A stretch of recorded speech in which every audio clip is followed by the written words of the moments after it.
All right, everyone, welcome back to the Psych and Theo podcast. We have started season 2 with a bang, with a lot of hot topics. And this is actually one topic that we have not covered since we've started the podcast. I mean, we're definitely over 20 plus episodes in, and this is an even more intriguing or interesting topic to discuss because it's going to come up the next couple of months. We're recording now in August, almost September, and the election is coming up. And one of the things that Tim and I were discussing was, there's something that always gets Christians riled up, not just with, each other, but also with non-believers. And this topic is the topic of abortion. And we're going to do this as a 3-part series where we're going to discuss biblical versus non-biblical arguments. We're going to address or provide an episode refuting pro-choice arguments. And then we're going to talk about the psychological effects of abortion on women, or abortion and mental health. So we will be having this series, and I'm thinking that we're going to get a lot of comments. And again, we're trying to address all of these topics with truth and grace. We really want to communicate what the Bible teaches, what the research is showing on the effects on women and the culture and so on. So yeah, as you think through these topics, feel free to ask questions and maybe a different angle that we may not have addressed. But yeah, Tim, I mean, as we engage in this topic, what are your thoughts on it, as this seems to bring division even among Christians? And sometimes I don't even know why we're even fighting over this, but there are Christians who think that there are biblical reasons to have abortion. And I guess that's what we're going to get into today. Yeah, the Bible has a lot to say about life. It has a lot to say about things like murder, and the taking of innocent life. But a lot of people get tripped up because the Bible doesn't say anything explicitly about abortion. It Hmm. doesn't use that term, that doesn't address that practice of intentionally killing the unborn, Hmm. or terminating an unborn pregnancy intentionally. So there's a lot of misconceptions and confusion, questions around this topic. But I think if we were to look at the whole picture of Scripture and then drill into some of the specific passages that come up in this debate, Hmm. I think the what will emerge is a picture that the Bible does consider the unborn to be sacred and worthy of life and worthy of protection. Absolutely. Absolutely. So there's that confusion with some Christians who think that there is reasons, or maybe they just don't know what the biblical arguments are for it. So why don't we start there? Like, what are the common biblical arguments for the pro-life position? Yeah, so right out of the gate, we need to establish a few premises or a few principles first, because believe it or not, Christians can get things wrong, uh, and Mhm. they can actually get off on the wrong foot. One of the biggest misnomers in this debate about abortion, and I see Christians do this all the time, well-meaning, but they'll begin with a premise that they'll say life begins at conception, or they'll say this is about life. Mhm. But when we're talking about abortion, the first thing we need to hone in on is that we're actually talking not just about life, but about personhood. And Mhm. that's important because life could mean really anything. It's a general term that could mean biological life. It doesn't Mhm. necessarily mean the life of a soul, but a Right. person, a human being, is not just biological life. They're a person, and a Mhm. person is a soul. A person is a moral agent that is valued and loved by God. So when we are talking about abortion, it's imprecise to say, well, we believe life begins at conception. The Mhm. problem with that statement is not that it's wrong, it's just too general, because almost no one disagrees that biological life begins at conception. What they disagree about is whether personhood, that is moral, rational agency, begins at conception. Mhm. Okay, so that's the key crux of this debate is a pro-life person, if they're wise to this issue, will argue that personhood begins at conception. And because if we can show that the zygote and then the fetus, the zygote from the point of conception is a person, then therefore it's worthy of protection. It has Hmm. the same value and sacredness about it that an adult human being would. Hmm. Yeah, but isn't that an argument that pro-choicers make that life doesn't actually begin at conception? I mean, that's what creates the whole debate because they start arguing about 12 weeks, 16 weeks, 20 weeks. They start talking about, when Well, does it actually feel and all these different things. So yeah. they, Well, if they're arguing, if someone is saying life doesn't begin at conception, they're just really being imprecise with their language. What they really mean is personhood doesn't begin at conception, because what they're really arguing is that the fetus is not a person. right, right, yeah. Yeah, that's what they really mean. They're just imprecise in what they're saying. So it's not fruitful for Christians to engage in the conversation about when life begins. You're saying it's better to start from a place of defining personhood. Yeah, yeah. Okay, good, good. Yep. Okay, so with that in mind, then we need to begin with a basic syllogism, and this is how we would start this argument. Now, this is an intramural debate. This is if we're talking to people who take the Bible seriously, who, if Hmm. you were to show them biblical arguments, they would be persuaded by those biblical arguments. We're not necessarily dealing right now with people who don't accept the Bible as God's word, because using a biblical argument on them probably isn't going to work unless God gets a hold of their heart. Okay. Hmm. So if we're just talking with other believers about what the Bible says, then we would make an argument sort of like this. The Bible prohibits the killing of innocent persons. I think everyone agrees on that one. Hmm. That's premise one. Premise two, the unborn are innocent persons. Therefore, this is the conclusion. Therefore, the Bible prohibits the killing of the unborn. Mm. If the unborn are innocent persons and the Bible prohibits the killing of innocent persons, then the Bible prohibits the killing of the unborn. Hmm. That follows logically. So that's what we got to show.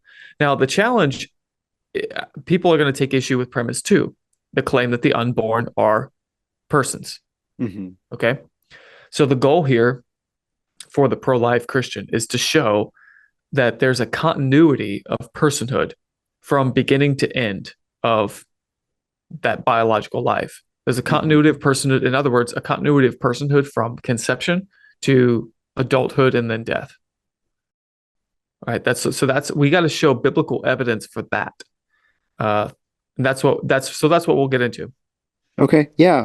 And I guess, one thing that came up right now. So are you seeing, because I think some Christians or maybe many Christians try to argue from a biological standpoint or what the science says in a way, but they don't really have, it sounds like what we're building up to is that the Bible does actually have a lot to say about life and about when life begins and personhood specifically. And I think I guess I'm confused because I don't know how Christians are debating personhood. Now, again, this goes back into maybe many of our conversations that we had before where people who are Christian by name but not Christian in practice. I know that's a whole other debate, but hopefully for those of you who are listening, this helps clarify, and Tim specifically providing substance and evidence for how the Bible defends life and personhood or personhood. Yeah, so I'm speaking as someone who, I'm speaking as an ethicist. So I'm trying to be precise in what I say. But in the general vernacular, people are throwing out terms like life begins in the womb, life begins at Mhm. conception. What I'm saying is what they really mean is we're talking about persons, that the Okay. the the zygote, which is the organism that is at the point of conception, a sperm and an egg fuse together and they become a zygote, and then eventually that becomes an embryo and a fetus. Hmm. That entity is a person, Hmm. is a moral agent. They may not exercise the capacities, the innate capacities that they have, but if they're allowed to develop naturally, Hmm. uh, then they will eventually exercise those capacities. So Hmm. that's what we mean by a person. Now, Yep. I think that's what Christians mean when they say life begins at conception. That's what they mean. They're just, I'm trying to be a little bit more precise in what I say. just so people can understand the kind of argument that I'm making here. Yeah, no, and I think that's important. I mean, that's a very clear and necessary distinction. So, no, Yeah. good. Yeah, so let's get into this. Does the Bible show evidence of that continuity of personhood? If you think about a human being on a continuum from, let's start at the end of their life. Let's say the average person was like 76, 77. I don't know what the average age of death is. Let's just say 80 years old. 80 Hmm. years old, point of death. That's the one end of the continuum. The other end of that continuum, the very beginning, is conception. Hmm. And we need to show that there's a continuity of personhood. That personhood doesn't pop up at some midpoint in that Hmm. continuum, but it's from beginning to end. It's the same person. Yeah. God sees them as the same person. Okay. Hmm. So we'll make scriptural arguments for that, and then we can make some logical arguments after that. With some people will argue that that personhood begins sometime after conception, so we can address that. Okay, so let's get into some general biblical arguments. Number one is that the unborn are said to be known by God. There's a few passages that reference this. Jeremiah 1:5 is a really famous one. Psalm 139:13 is another one. And these passages talk about God knowing someone in the womb. And not just that he knows them, but that he is the one that is knitting them together. Hmm. So God is the one working to knit this person together, and that he knows them. And knowing implies personhood. Hmm. He speaks to um, like Jeremiah. He speaks to Jeremiah as though he knew him from then. Before Jeremiah knew, he knew. Before Hmm. Jeremiah knew himself. So that knowing implies that God is seeing this unborn entity as a person. So God knows them. In other words, you might say it this way: God knows them in the same way that he knows children, and in the same way that he knows adults. He knows the unborn. Hmm. Okay. Another point would be that the life of the unborn. Now we'll get into this a little bit with objections, but the life of the unborn is protected. This is my position on this passage I'm about to mention. But the life of the unborn is protected by the same punishment for injury or death that would be for an adult. And we get this from Exodus 21, verses 22 and 23. Now, there's a lot of debate about that passage, so I'll get into that when we get into objections. But if you take my position, then the Bible is saying that if someone accidentally kills or causes the miscarriage of an unborn, that their life should be taken. That's my position on what that passage is saying. Hmm. Some other things. Was that an Christ, Old Testament thing, or is that yeah, something? Is it tomorrow? Does it that's an carry old, into? yeah, that's in Exodus 21. It's in the Mosaic Law. Yeah, so right there we see evidence that in the Mosaic Law there was value given Hmm. to the unborn. Yeah. Yeah. Okay, so another one was that Christ himself is given the language of personhood as being considered a human being, a human person, almost immediately from the point of conception. You get this from Matthew 1, chapter 18, and then Luke 1:35. Hmm. Here, Mary, she has just conceived. Um, Jesus doesn't have a heartbeat yet. He doesn't have little fingers and toes. He's not somewhere along the line of neonatal development. It's almost immediately, and we know this because she hasn't yet gone to see Elizabeth yet, or she's actually on her way to see Elizabeth. So this is within like the first couple days of the angel visiting her and saying that, hey, you're going to conceive and bear a child. And Mary is talking about this child in the womb Hmm. Hmm. as though he's a person. So that's significant. We should not ignore that and say, oh, well, she's just talking about prophecy or whatever. She's talking about the entity that's inside her womb and has only been there for a couple days at most. Hmm. And she knows this immediately. So most women don't know that they're pregnant until several weeks later. And Mary knows this because an angel has told her. And she is Hmm. considering this to be a child. That's good. Yeah. Yeah. So another one is that unborn persons or unborn children, I should say, they're described as having personal characteristics, like Well, like Jesus. Okay. Mm, Or sorry, not Jesus, John the Baptist, when Mary and Elizabeth come together and they're talking about their pregnancies.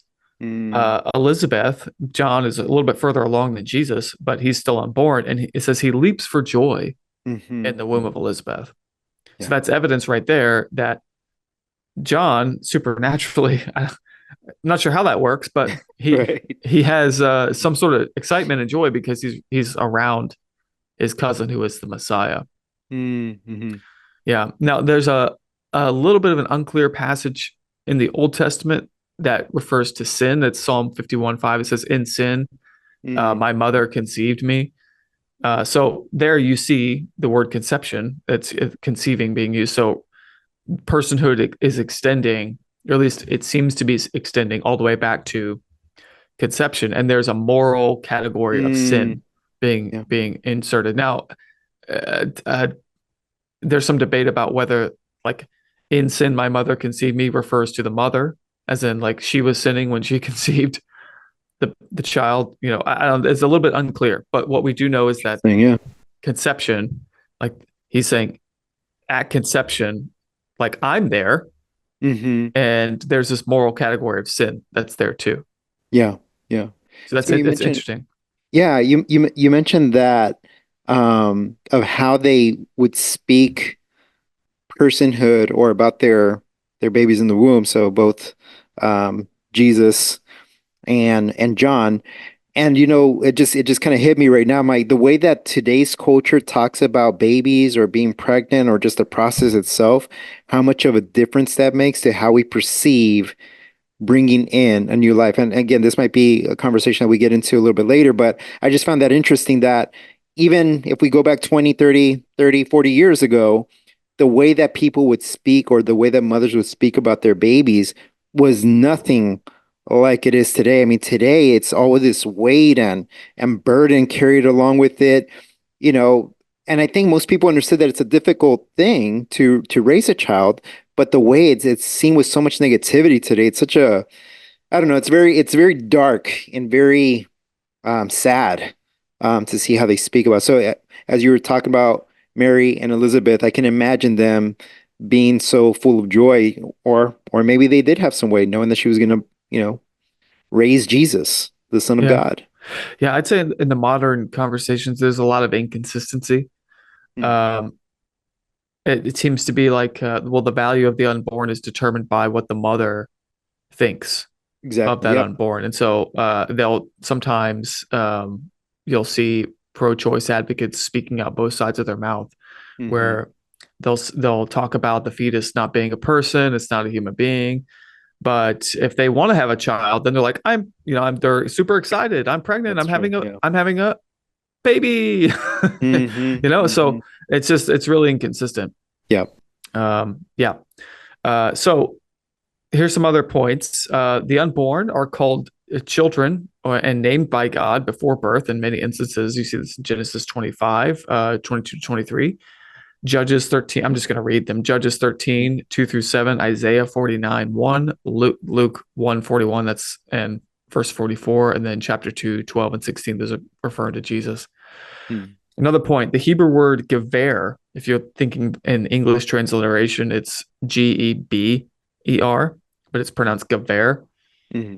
That Hebrew word is used to refer to children in the womb and children outside the womb, like a small boy or even a Hmm. man, an adult Hmm. man. And you see this in Exodus 10:10, Deuteronomy 22:5, Judges 5:30, and Job 3:3. You Hmm. see that Hebrew word being used interchangeably for a man, a child, and a human being in the womb. Hmm. Meaning So what? Meaning personhood or yeah, meaning? as in considered, it's a person. Okay. Yeah. Similarly, there's the Greek word used mostly in the New Testament. I'm sure this word is probably used in the Greek Septuagint, though I don't have that note in front of me, so I can't say for sure. But it's called brephos. It's Brephos. It's used also to describe a baby inside the womb and outside the womb. Again, Luke chapter 1, 41, like the passage I just mentioned, Luke 1, Luke 2, but also Luke 18:15, Acts 7:19, and then 2 Timothy 3:15. Mm. These are used for describing human beings in and outside the womb. So these are all data points Yeah. that we're collecting. Now, my strategy when talking about this topic or any others is I use kind of two-pronged strategy at once. I build a cumulative case, but then I'm also able to retreat to a minimal case. So Mm. I'm stacking up all my data points right now, and we'll see if any of them get knocked down. But at the bare minimum, if I have to concede a few points, I still think I've made my case Mm. that the unborn are at the point of conception are considered human persons that God knows, loves, and wants us to protect. Mm-hmm. Okay, so those are some biblical data points on the pro-choice, or sorry, on the pro-life side. Mm-hmm. Good, good. And actually, pull this up real quick because I know I had. Um, well, I mean, I guess this is going to turn into any of our other our next topic, but I think I don't know. I'm trying to see what Well, would be the next logical point from here. So you build up the case, and after that, what is objections. the next thing? Let's take on some objections. Okay, so I didn't know if you Yeah. wanted to do that in the refuting Well, arguments. let's just go with the biblical objections right now. Okay. Yeah. So there's a few passages that are controversial, let's say, and Okay. often get debated about whether the Bible considers the unborn to be equal with an adult human. So right here, Mm, there's already a shift in the debate. A pro-choice person is going to point to a few passages. Exodus 21, 22 to 23 is going to be one of them. Numbers 5:27 is going to be another one. And right away, they are going to point to these passages because they both might refer to miscarriages, mm, and they're going to point to these passages to try to argue that abortion is okay. And that's a shift in the debate because a miscarriage is not the same thing. Now, a miscarriage technically is a spontaneous abortion, but mm-hmm, it's not a surgical abortion in the way that we think of today, like the intentional termination of mm-hmm, the unborn. So there's already a shift in the debate, and what a pro-choice argument from the Bible is going to do is try to show that these two passages don't prove that the unborn are of equal value to a child outside the womb or an adult. Okay. interesting. Yeah. Now, I would say even if you prove that, it still doesn't show that abortion is okay or morally permissible. So Mm, they're jumping. So mm-hmm, let's get into this. Okay. So Exodus 21 verses 22 and 23 describe a situation in which two men are fighting. And he says that if they're fighting and they accidentally strike a woman who's a pregnant woman, and she now this there's some translations say if she miscarries and there's no harm that follows, then the guy's going to pay a fine. But if harm follows, then it's lex talionis, life for life. Lex talionis is the law code, like eye for an eye, tooth for tooth. mm, So whatever harm was done, that harm shall be done to that man. Life, eye for an eye, tooth for tooth, life for life. Okay. So what it's saying is that two men are fighting. One of them accidentally strikes a pregnant woman, and then it says the Hebrew word is yatzah, which means to um, causes her child to come forth. mm, And there's some debate about whether this means miscarry or premature birth. And so because of that debate, then there's debate over what harm refers to, whether that mm, harm refers to the child. If there's no harm, then the guy will pay a fine. If there is harm, then it's life for life, tooth for tooth, eye for eye. wow. Okay. Yeah. So right away, there's a burden of proof to show that this passage means miscarriage and not premature Mm-hmm, birth. Okay. The problem with the miscarriage argument that yatsa means miscarriage is that there's other words, and man, I should have wrote that down. I'm looking forward to my notes and I can't find it, but um, the problem is that there's other words that the Hebrew uses for miscarriage, Mm, talking about animals miscarrying and everything. So okay. we have there's a word I think I don't want to say it because because Mm, I it came out I think it's shakal, but I don't quote me on that. But okay. there is a word that is more accurate, more precisely pointing to miscarriage. Mm-hmm. Okay, but yatsa means to come forth, and that could mean premature birth. Um, so that's problem number one with the miscarriage argument. But I the think word you're problem thinking is specifically referring to a miscarriage. The word yeah, that you're. if they argue, so the pro-choice position wants to show that this passage is saying that if a man accidentally causes a miscarriage, then he only has to pay a fine. Mm-hmm.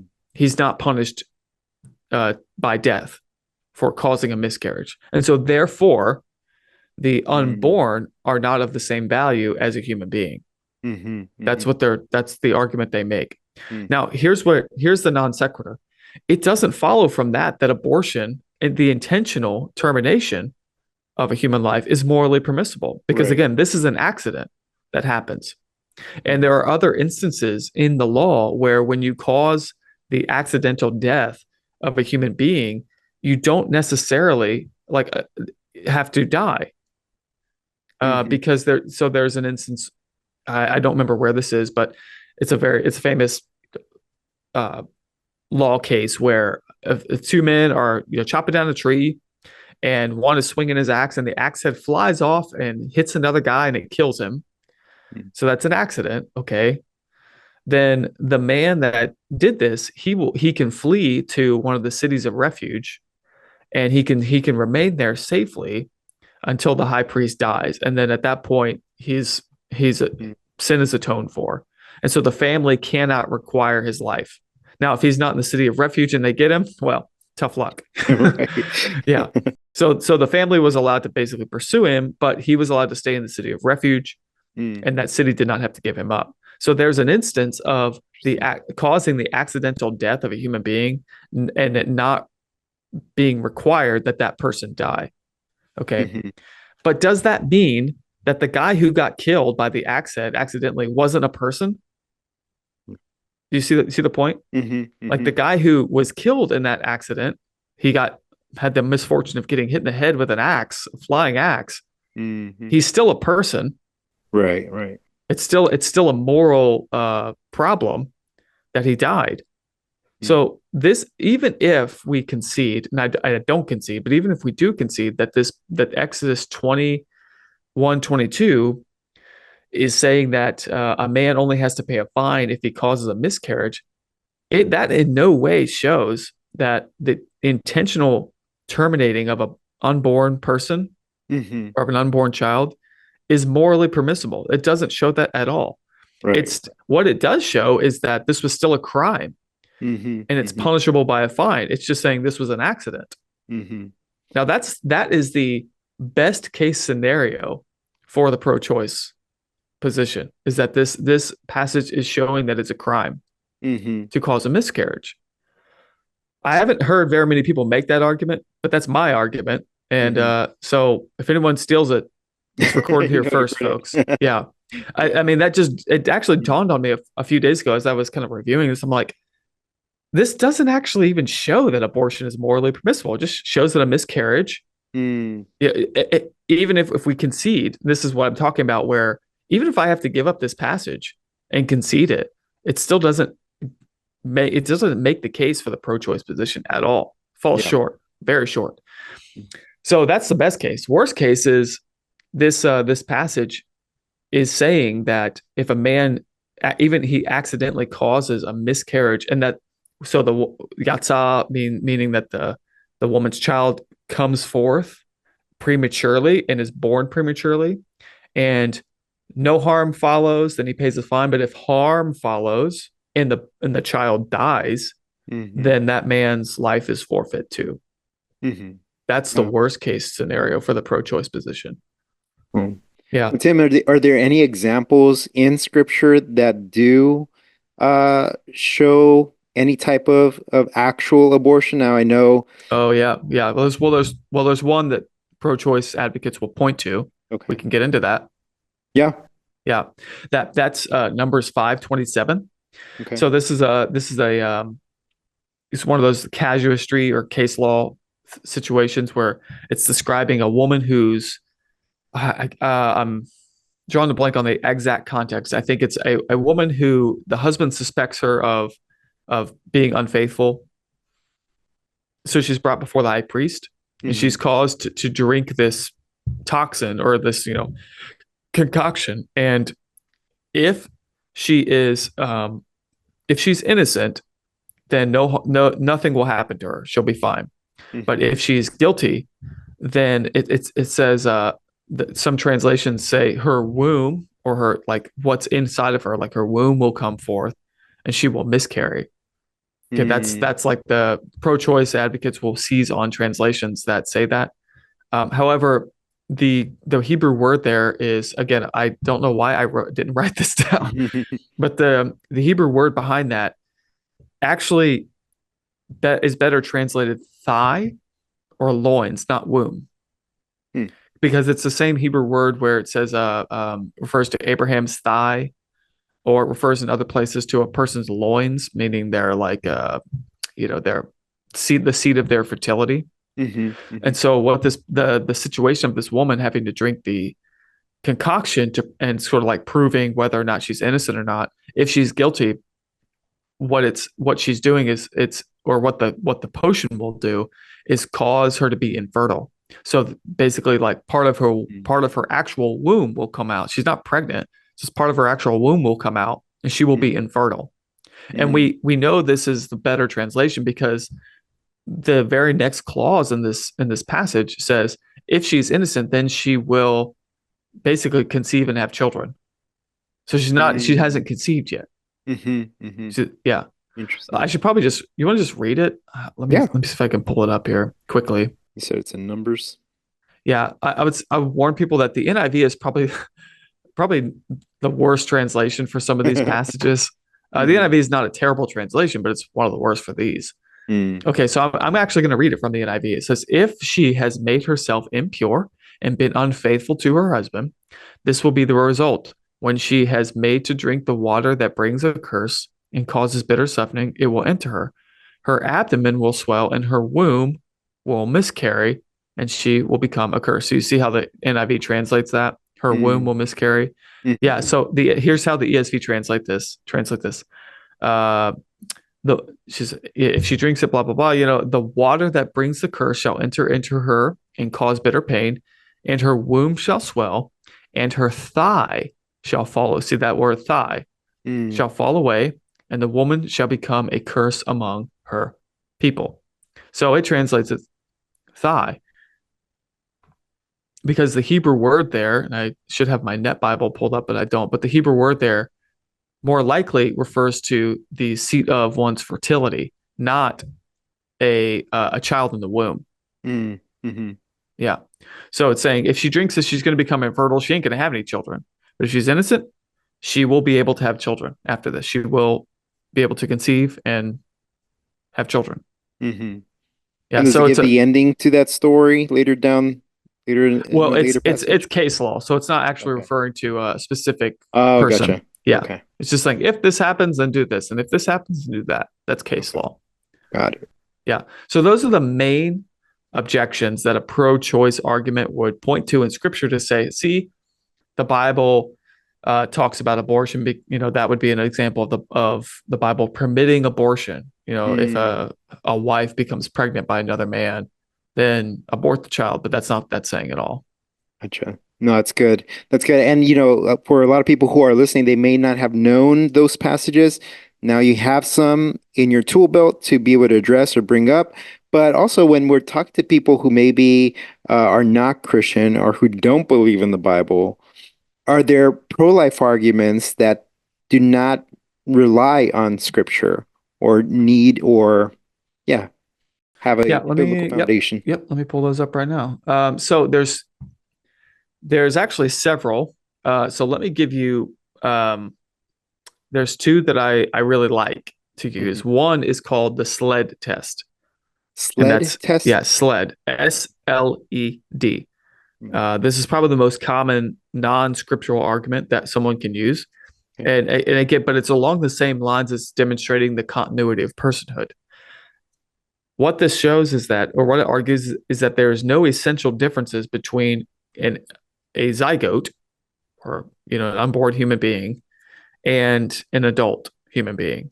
The Mm, only differences are size, that's S, level of development, L, E, environment, and D, degree of dependency. So mm, SLED, SLED. Size, level of development, environment, and degree of dependency. So mm, imagine, if you will, um, a human being on a spectrum. Remember that continuum I mhm, referenced? Yeah. So think of it this way. Let me back up a little bit from the sled test. What we want to show, if we're not using the Bible and we're just talking to someone who doesn't accept the Bible, what we want to show then is that the prenatal organism, the unborn, is a person. They're a moral agent, just like we are. So there's a few ways that we can show that, and sled is one of them. Now, I use the sled test when when they deny that the unborn is a person. Okay, so here's someone can take a few different responses to when you say the unborn is a person. They could say no, it's not, or they could say I don't know, mm. or they can Come. say it is, but I'm still going to kill it. Right. Yeah. You know, Mhm. so when we're talking about someone who denies the personhood of the unborn, they say no, it's not a person. You can use the sled test, because what the sled test does is it says that there's no essential differences between the unborn human and an adult human. So again, Mm, now imagine that continuum from conception all the way to 80-year-old person dying. mhm. On that continuum, there's there's no point at which personhood enters. It's from beginning to end. And at no Right. point, like the only difference on that continuum is size, the Level size of the development. person, the Mhm. level of development, their Environment. environment or their location, you might say, and their degree of dependency. Mhm. Mhm. That's So good. you can imagine, like a Mhm. child, like a 2-year-old child is extremely dependent on their parent. They're in a different location. Let's back up a little bit. Let's just say a 6-month old. A Mhm. 6-month old child can barely speak, probably can't speak at all. No. Um, yeah, like they're in a different location than the unborn, but they're extremely dependent. They're really small, Mhm. but they're in a different location environment than the unborn. But does that mean that they're not a person? Would you say a Right. 6-month old is not a person? Mhm. In fact, the pro-choice community, they will. I've heard them say this. To my face, I've been, interviewed some of them. They'll say, I say, at what point does the unborn, or does basically a baby just become a person deserving of legal protection? They say when the umbilical cord is cut.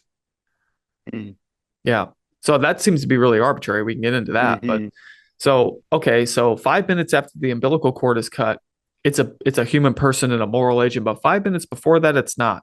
Mhm. How does that make sense? Right. Right. Right. Mhm. So the sled test is really effective for this. Is that if you can you show an essential difference? That's the key. Mhm. That there's a change in the essence of this biological organism from conception all the way to adult death.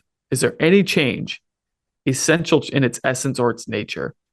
And the answer is no, it's not. It's the same organism, it's the same biological organism all the way through.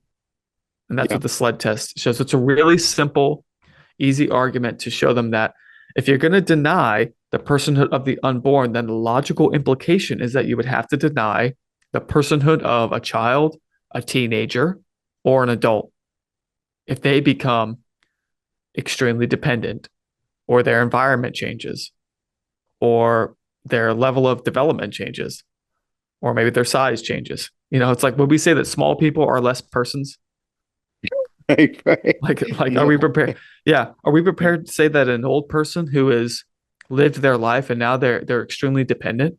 on other people Mm-hmm. to take care of them? Are we prepared to say that they are less of a person or not a person at all?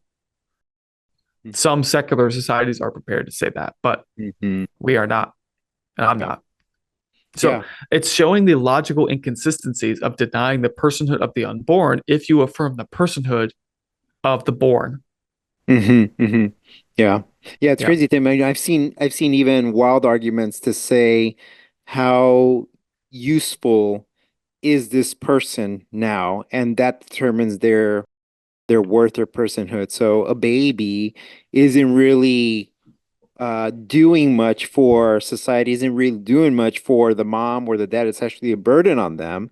And or someone who's old and dying, and they'll make crazy arguments like that. Well, if they can't really function and if they're not really cognizant of themselves, they'll make that argument, I think, with people who have Alzheimer's or something like that. So there's, I mean, there's some extreme views on that as well. I think those are easier arguments to break down.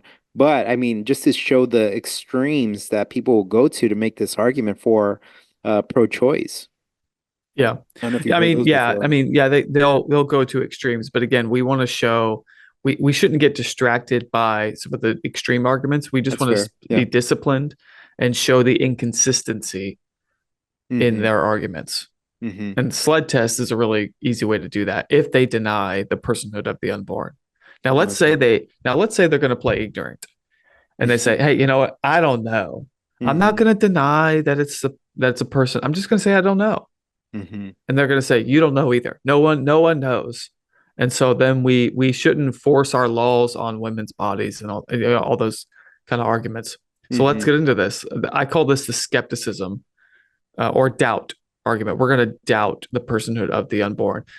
For this kind of objection, I like to use something Peter Kreeft came up with. He's a Catholic philosopher, and it's called the quadrilemma. Now, the sled test was actually developed by an evangelical ethicist called a moral philosopher called his name is Greg Kukul.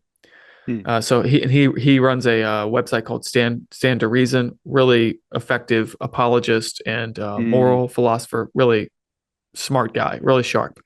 Uh, Peter Kreeft, Catholic philosopher, came up with this argument for the quadrilemma. Now, a quadrilemma has four options. If you come up with like a moral problem, you have four options. A dilemma is two options. Mm-hmm. Okay, so quad four. Okay, so imagine a scenario. Now, Craig used a little bit different of a scenario, but I came up with my own when I was giving this talk, and I'm kind of proud of it. So, uh, Sure. so Good. imagine you're driving on a dark country road, okay, and you're almost out of gas, and you got like maybe 10 miles left on your tank, and you're trying to get to a gas station. You can't turn around to go back because you're like 30 miles from a gas station, okay? Dark country road, no cell service. Sorry, you're not driving, your friend is driving. That's as important. You're in the passenger seat. And you guys roll up on this object in the road that looks like a human being laying across the road. It's a really skinny road. It's like one of those backcountry roads. You can't drive around it because there's brush on either side. So like you're kind of stuck. You have a Mm-hmm. choice to make. You can you should kind of decide what to do. Well, as you're deliberating, what do we do? Like, is this guy okay? Like, what is it? Is it even a person? Your friend just floors it and he just runs over this object and keeps going. And you're like, what'd you do? Right. Like, what did you do? And you're panicking. Like, and he just looks at you and says, we didn't know it was a person. Mm-hmm. Okay. Now you can already kind of see, like, wait Yeah. a minute. Yeah. You didn't know it Okay. wasn't Right. a Exactly. yeah, it's like, Mm-hmm. okay, we don't know it was a person, but we don't know it wasn't a person either. Okay. Mm-hmm. So there's a problem You here. just So rammed it. yeah, so this is what Kreft calls a quadrilemma. There's there's an objective claim and a subjective or epistemological claim. Okay, so the objective or ontological claim is this: either the object is a human being or it's not. Either it's a living human being or it's not. Pretty clear. Yeah, those are your two Mm-hmm. options. Either it is or it isn't. The subjective or epistemological claim is the driver, your friend, either knows what the object is or he doesn't know what the object is. Mm-hmm. So that gives you four options. Let's say it is a living human being and the driver knows that and he chooses to run over the human in the road. Well, that's attempted murder, or Mm-hmm. at best, like second-degree murder. Mm-hmm. Yeah.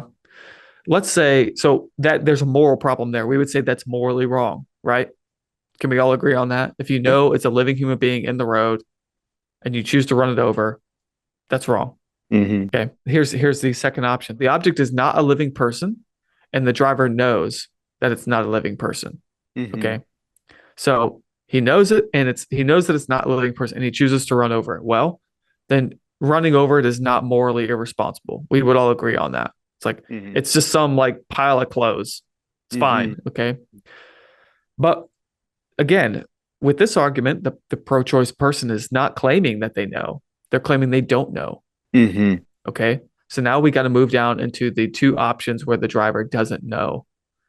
So let's say it's a living human person in the road and the driver doesn't know that, but chooses to run over it anyways. Mm. Well, then the driver is at least guilty of manslaughter.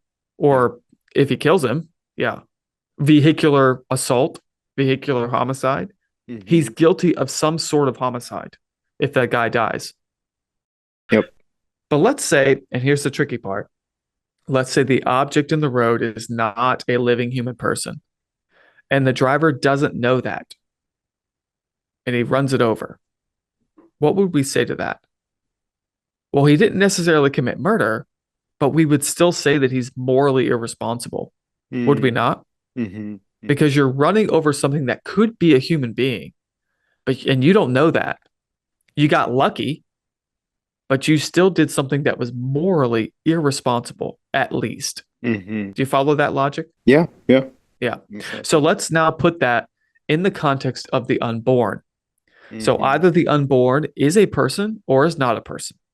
And either you know it's a person or you don't know it's a person. If you know it's a person and you intentionally kill it, you're killing a person. You're knowingly killing a person, an innocent Mm-hmm. person. And that is murder. If it's not a person and you know it's not a person, well, then you're not doing anything morally wrong. But again, that's not the claim being made here. Mm-hmm. Mm-hmm. But if the unborn is a person and you can't claim to know one way or the other, then you kill it, then it's at least manslaughter, Right. negligent homicide. Mm-hmm. If it's not a person and you're choosing to terminate it and you don't know whether it's a person or not, then you might get lucky, but you're still morally irresponsible. Mm-hmm. Do you follow that? Yeah. Yeah. Yeah.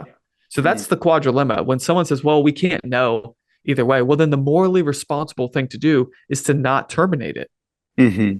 because it could be a person. By your own words, you don't know. Mm-hmm. So I think it's people just get, possible. and I think people just get to a point where they just don't care about being morally responsible. Like, okay, well, I'll be morally responsible because I didn't even know. It Yeah, just I gets guess I should update my argument for the I just don't care. right, The I just don't care response. Well, then we would say that you're just a murderer, like, or you're just a callous. right. You're just callous at that Yeah, point, you know? very You have much so. disregard for human life. Mm-hmm. Mm-hmm. Yeah. Those are good Um, arguments, Tim. What was yeah. that? So the second one was called. So the first one is called The sled test, sled test, SLED. and Yeah. the second one is called The quad dilemma. the Like quad think dilemma. dilemma, but Mhm. quad. So quadrilemma. Yeah, both are really, really good. Yeah. One more argument that someone will make is saying that, well, I know it's a person, so they're not going to deny it, they're not going to doubt it. They're going to say, okay, I know it's a person, but the woman is I was is just gonna say that. acting in some sort of self-defense or self-preservation. Yeah. Mm-hmm. Okay, and so the fetus is a person, but the woman has a right to self-defense. They'll use that term self-defense in some way. Okay. Now, my response to that is this is a there's a false analogy and a slippery slope that we can point out here. There's a famous feminist philosopher named Judith Jarvis Thompson, who came up with this scenario where you got this blind violinist. This woman, she wakes up to find that she's been kidnapped and she's surgically attached to a famous violinist. Okay, so this guy is Mm-hmm. loved by people. Okay, but this woman just wakes up one day, she's fine. I've been surgically attached to this guy. The violinist needs to use her kidneys for 9 months in order to live. If she disconnects him, he dies. She may choose to keep him alive and would be commended for doing so. But Judith Thompson asks, is the woman required to keep the violinist alive? Mm, Okay, so do you see how she's setting this up? A woman mm, just happens to find herself pregnant, mm, So Thompson asked the argument, what about pregnancy? A woman suddenly finds herself pregnant, perhaps by accident or the product of rape, and we need to, mention that. Um, so the unborn baby needs her body to survive. If she expels the unborn, it will die. She could keep it alive and would be commended for doing so, but is she morally required to keep the unborn baby alive? Okay, so that's Judith Thompson's argument. It's a powerful argument, so we got to mm, take some things to um, take some time to dissect this. But so here's some things that we can point out. Um, or here's some things that Thompson points out as parallel between these two examples, the blind violinist and then the unborn. Both catch the woman by surprise. Both are persons attached to the woman's body.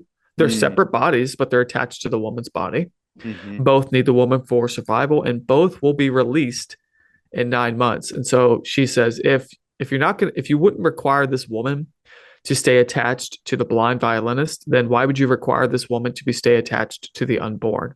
Okay, so that's this mm, self-defense rationalization. What we would point out is to say, one, this seems to be a false analogy, and here's why: the mhm, unborn, uh, the unborn is not aggressing on the woman or trespassing on the woman like a blind violinist would. Like a blind violinist has no right to attach to either get himself or his followers to attach this woman's body to his. He has no mhm. right to do that without her consent. Okay. The unborn is not in that kind of situation. So that right Interesting. away, yeah, right away, we're dealing with two moral agents who are themselves in different positions. Mhm, Okay. So the unborn is not himself trespassing on the woman. The woman's body is nurturing the unborn as a natural process, like the violinist attaching himself to her, taking the power of her kidneys is not a natural. That's not a natural thing. Okay, mhm, that's a mhm. medical thing, but it's not we wouldn't put that in the same category as a neonatal development. The woman's womb is the natural place for the unborn child to develop. Okay, Mhm. so right away, there's just a false analogy there. So I would say, yeah, it's along the same lines. The unborn is not an intruder. Okay, it's the womb is that natural environment. The unborn did not force himself or herself into that situation as the violinist or the violinist followers, whoever Mhm, mhm. whoever set the Or set it up. situation up. The unborn didn't force himself into that situation. Mm, So right away, like the unborn himself is thrown into this situation. right. So that is the unborn is an innocent moral agent as well. Okay, so and the unborn is not a stranger to the mother as a violinist would be. The unborn actually holds half her genetic material. Mhm, Okay, so uh like one's obligation to the stranger would not like because the woman does not have any moral obligations to the violinist, that doesn't mean that she wouldn't have moral obligations to this child. Because right. again, we're dealing with two different moral agents. One we know is innocent, and that's the unborn. Mhm, So mhm. if you find yourself um, in a situation, here's maybe um, it's not a strict analogy, but it's a better analogy. Someone leaves a baby on your front porch. Mm, You know, we in our society we would look at that and we'd say, well, I, that may not be your child, but you at least have a duty to ensure the safety of that child until someone can take care of it. mhm. Be that 5 minutes or 5 days or 5 weeks. Yeah. You have a moral responsibility to do that, to care for Mhm. that child. It's like, oh yeah, yeah, it's like the libertarians. Well, my property rights. I'm a libertarian. I deal with these libertarian arguments like, well, it's my property rights. Like, but you have moral obligations that, Mm, as a human being, supersede your property rights. You know this right. intuitively as a human being, and Mhm. most human beings would rise to that occasion. They would say, "Oh my goodness, there's a baby I on the agree. porch. We gotta care for this thing." Mm, We would look at the person who didn't care for that child and we would say they are morally reprehensible. mhm, Okay. mhm. Now, we wouldn't necessarily look at a woman who's been sexually assaulted and say like condemn her, for the choices that she's considering. Okay. So I want to be careful in saying Mhm. that, but Yeah, so there's a significant moral distinction here between the woman choosing to disconnect from the violinist and disconnecting from, quote unquote, disconnecting from the unborn. Okay. Um, Vastly different moral distinctions. So consider the slippery slope here. If we're going to say that if a mother has no moral obligations to their unborn, why should they have any moral obligations to their children after they've been born? Mm, You follow that? yeah. Because those children they may not be attached to her physically, but they are certainly attached to her Hmm. in other ways. Yeah. Not physically, but in materially, financially. So why would we expect her to care for her children in that situation? Hmm. That the pro-choice community doesn't seem to have a good response for that. Yeah.